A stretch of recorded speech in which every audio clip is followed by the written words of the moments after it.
What's on, everyone? Jeremy here from the Quartering. I do promise I will start sprinkling in other topics here on the main channel because, well, other things are going on, and I will reduce I'll wait for the big news each day and kind of cover that with Charlie. This is a story that is so weird, and I don't really see it being covered by any mainstream kind of outlet. This is the guy. Okay. This is the guy that when Charlie Kirk, the moment after Charlie Kirk was hit, stood up and said, "It was me. I did it. I did it. I did it." And then he kept asking the cops to take his life. Everyone thought, what the heck? This old guy from the middle of nowhere had no weapon. How did he do it? Well, it turns out he didn't do it. But a lot of people were asking the questions, was he there to distract the police so the real person could get away? And the answer is actually yes. Now, there is no definitive link that the two knew each other or that he knew it was going to happen. But this guy's history is so weird that you're going to want to go to cbcamazon.com, which is my coffee company store on Amazon, and pick up some coffee today. Give it a try. Our fall flavors are out. Our summer flavors are out. Our non-flavored stuff is out. Our espresso's out. All there. Free next day shipping. Our 5-pound bags that a lot of you get, all there. Free next day shipping. So it's automatically like 20% cheaper to buy from there. But this guy, let me give you a rundown of who he is. George Zinn was found to be in a video recounting watching 9/11 happen firsthand. He also called in a threat to another marathon, I believe just days after the Boston Marathon incident. He was arrested for that one. He, now we're being told, was just arrested by the police. And guess what they found on his phone? Yeah, those pictures. This is, if you're a kind of a conspiracy nut, you know that the CIA has been accused of doing this in the past. I think it was really convenient that Wesley Ralph's son or cousin or brother or whatever, after he took a shot at the president, had those same images on his computer. This is like a meme, right? The government will put these images on your computer to ruin your life. Now, obviously, there are a lot of absolute creeps who are really doing that. But it's very, very weird. This guy, let me find. Now, he said, I'm trying to not show anything uncouth here, but the 71-year-old audience member who was arrested at Charlie Kirk's UVU event, why was he even there, by the way? Why was he there? Told cops that he did it to distract police so the real shooter could escape. This is what he told police. I hit him. Now take me, George Zinn allegedly said immediately after Kirk was hit.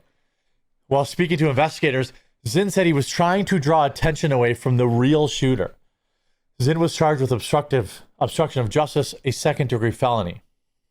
Remember this? Was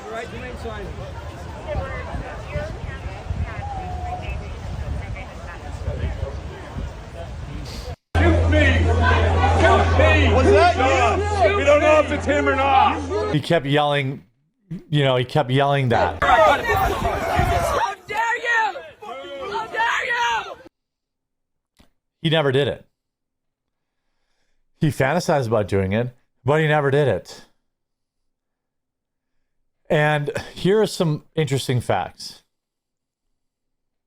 Now, all you conspiracy theorists out there, I don't want you going crazy, but what are the odds that George Zinn, the Patsy that was arrested at the Charlie Kirk assassination, he wasn't a patsy, but we don't know that he wasn't involved. Maybe he really was involved. Maybe he was told to create that distraction. also saw 9/11. He saw the planes fly into the buildings and called that in and reported it. And then he also called in a fake terrorist attack at the Boston Marathon bombing, and just so happened to get arrested at Charlie Kirk's event.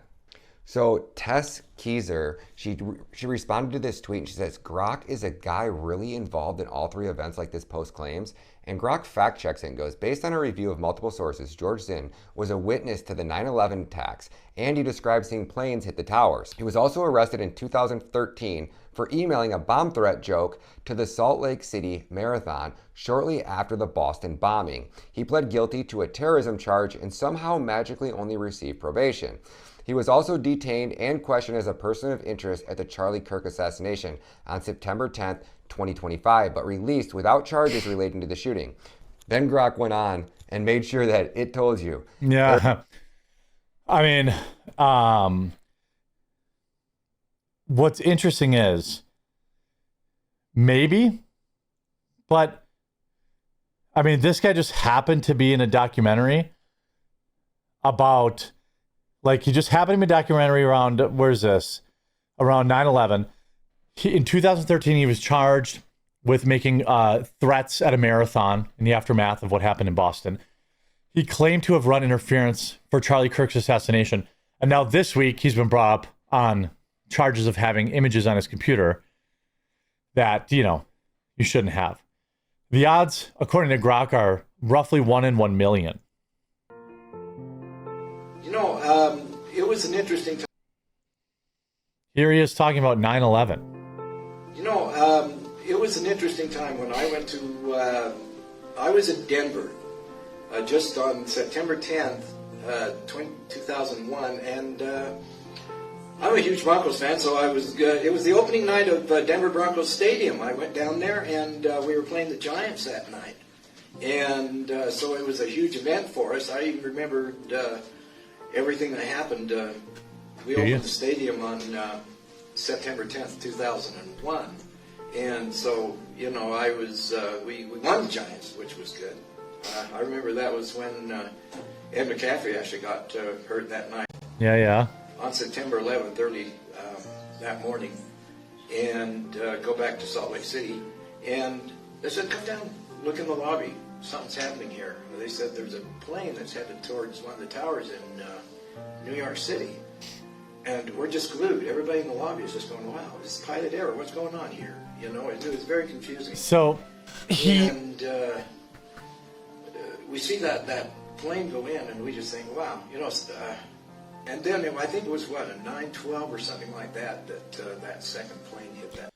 he wasn't in New York. This is what I'm talking about. I think it's important to talk about, you know, these various theories. It's important to bring it up, but he wasn't in New York. But he did make the threat. He was at Charlie Kirk's event. He did appear in a documentary, much in the way that Thomas Matthew Crooks did. He was in a documentary about, sponsored by BlackRock, if I remember correctly. And everyone said, what the heck is that? This guy was not in New York. He was not on Ground Zero, at least according to his own words. But he was in a documentary about it, which is weird. He was at Charlie Kirk's event, which is odd given his age. He's not a college-age individual. What was he doing there? He also did, you know, call in those threats. So what is going on with this guy? You know, following his arrest, which quickly went viral online, Zinn was transported to a hospital for a pre-existing medical condition. It was there he not only admitted to helping the alleged shooter escape, but that he used his phone to view. He confessed to watching those type of videos, by the way. Why would he confess to that? They said they were severely explicit in nature. While at the hospital, Zinn said he caused a disruption at the college campus that day because he wanted to be a martyr for the person who was shot. What? Police said there was no indication he colluded with the assassin, only that he was there and falsely admitted to being him, which obstructed law enforcement from focusing on the actual assassin. Zinn was released from the hospital, taken to Utah County Jail after being ordered by a judge of money to be held without bail on 4 counts of second degree, bad stuff, having bad stuff on the computer. I don't know what is with this guy. He's like, people talk about having their brain scrambler, like MK Ultra and stuff like that. Why would he just randomly confess to watching, seeing those videos? Why would he randomly confess that he had those videos on his phone at the hospital? Why would his immediate reaction to the shot being fired be to stand up and say he did it?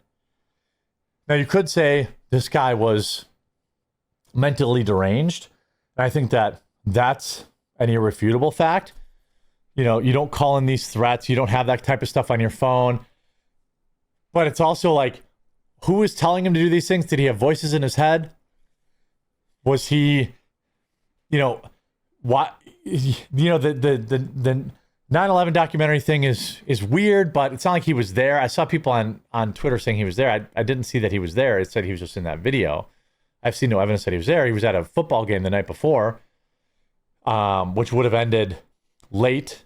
And he wouldn't have been in New York in that morning. He was standing and watching it in the lobby, which basically everybody did.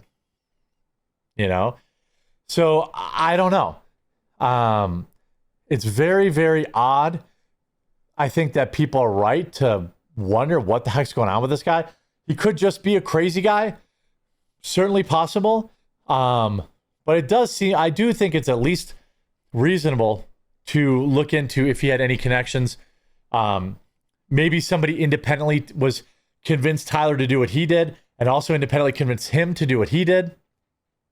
Some people think it's a 3-letter agency. I don't know. This is one of those things that I just can't dismiss because it is just too coincidental. Let me know what you think in the comment section down below, and we'll talk to you again real soon.